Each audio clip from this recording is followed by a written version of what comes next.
A. Chi-square. 1. Pengertian. Uji Chi-square atau yang biasa disebut uji kuadrat bertujuan untuk mengetahui hubungan antara variabel yang terdapat pada baris dengan kolom. Adapun jenis data yang digunakan untuk uji Chi-square harus berbentuk data frekuensi, bukan data yang berbentuk rasio ataupun skala. Dasar pengambilan keputusan dalam uji Chi-square dapat dilakukan dengan melihat nilai output Chi-square tes hasil oleh data dengan SPSS. Dalam pengambilan keputusan kita dapat berpedoman pada dua hal, yakni membandingkan nilai Chi-square hitung dengan Chi-square tabel. 2. Kegunaan Chi-square. Uji Chi-square berguna untuk menguji hubungan atau pengaruh dua buah variabel nominal dan mengukur kuatnya hubungan antara variabel yang satu dengan variabel yang lainnya. C. Coefficient of contingency. 3. Karakteristik Chi-square. N nilai Chi-square selalu positif. Terdapat beberapa keluarga distribusi Chi-square, yaitu distribusi Chi-square dengan DK sama dengan 1, 2, 3, dan seterusnya. Bentuk distribusi Chi-square adalah menjulur positif. 4. Rumus Chi-square, yaitu E kuadrat sama dengan buka kurung FO dikurangi FE tutup kurung kuadrat per FE. Keterangan: E kuadrat sama dengan nilai Chi kuadrat, FE sama dengan frekuensi yang diharapkan, FO adalah frekuensi yang diperoleh atau diamati.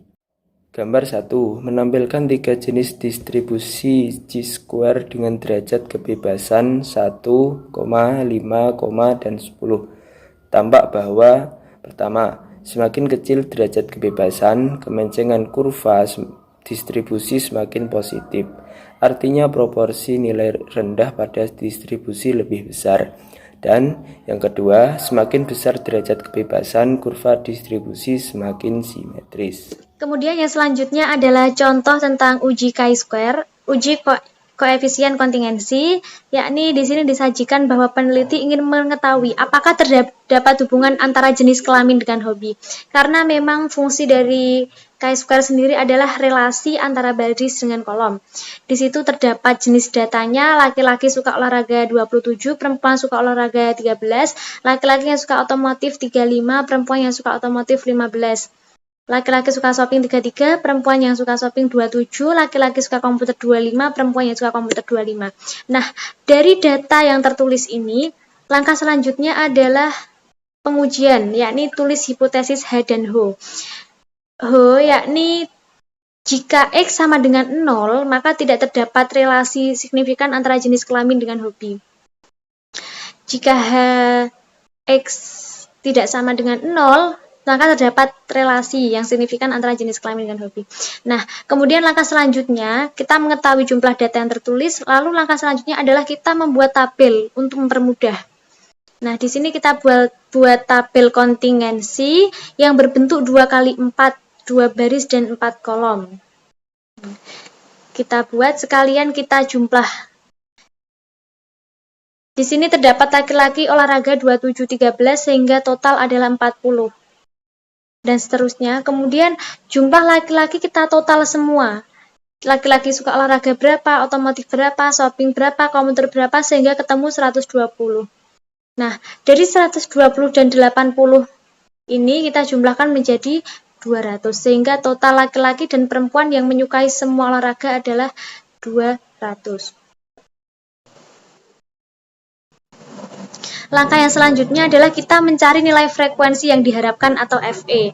Adapun rumus dari FE sudah tertera, yakni total baris dikali total kolom dibagi total keseluruhan. Contoh di sel pertama, itu total baris adalah 120, dikalikan total kolom 40, dibagi total keseluruhan 20. Sehingga dari sel pertama diketahui bahwa nilai frekuensi yang diharapkan adalah 24. Begitu seterusnya.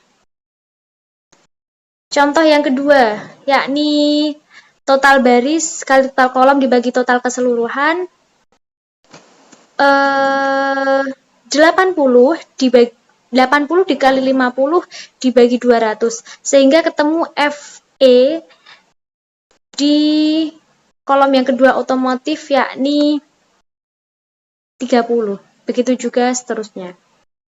Kemudian setelah kita cari satu persatu FE-nya, maka kita masukkan ke dalam tabel kontingensi. Jadi kita buat satu tabel lagi untuk FO dan FE. Nah, di situ setelah kita masukkan, ketemu hasilnya sama di total. Jadi totalnya tuh sama. 40 dengan 40, 50 dengan 50, 60, 60, 50, 50, 200, 200. Jadi harus sama. Antara yang diharapkan dengan yang asli itu sama. Kemudian setelah terbentuk tabel, kita langsung hitung saja nilai chi-square-nya itu berapa. Rumusnya X kuadrat sama dengan sigma FO min FE kuadrat dibagi FE. Nah, langsung kita masukkan. Yang pertama itu tabel pertama FO-nya adalah 27, FE-nya adalah 24. Kemudian kita kuadratkan dibagi dengan FE-nya 24. Begitu seterusnya sehingga ketemu hasil 5,729. Jadi ini adalah chi-square yang manual atau dari tabel tersebut. Nah, setelah itu bagaimana kita mengetahui? Bagaimana cara kita mengetahui apakah ini ada relasi dengan kedua variabel ini? Maka rumusnya, jika X kuadrat hitung kurang dari X kuadrat tabel, maka HO diterima. Akan tetapi, jika X kuadrat hitung lebih dari X kuadrat tabel, maka HO ditolak. Jadi, HO diterima dalam artian itu ada relasi, HO ditolak maka dalam artian tidak ada relasi. Nah, tadi kan X kuadrat hitung sudah ketemu 5,729, maka kita harus mencari X kuadrat tabelnya untuk membandingkan.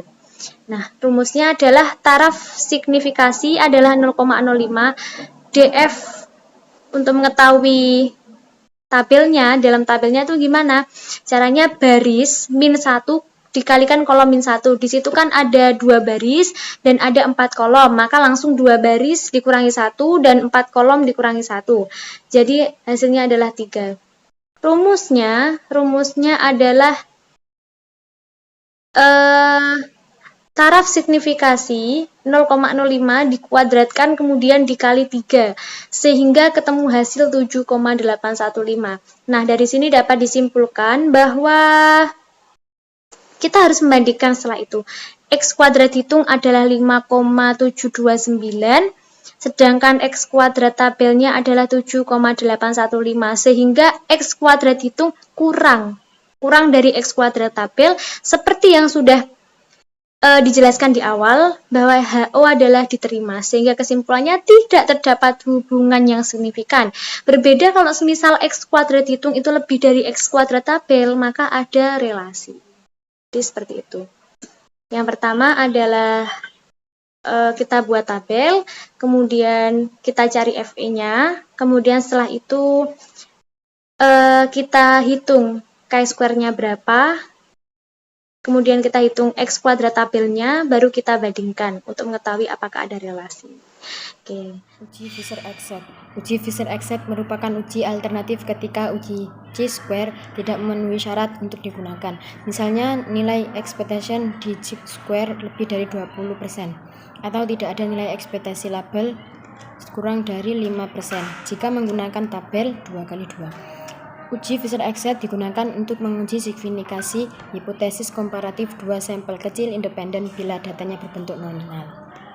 Uji Fisher-Exet seperti diketahui bahwa uji Fisher-Exet ini digunakan alat alternatif chi kuadrat untuk tabel silang atau 2x2 dengan ketentuan sampel kurang atau sama dengan 40 dan terdapat sel yang nilai harapan E kurang dari 5. Uji Fisher-Exet juga dapat digunakan untuk sampel kurang dari 20. Dalam kondisi apapun, baik terdapat sel yang nilai E-nya kurang dari 5 ataupun tidak.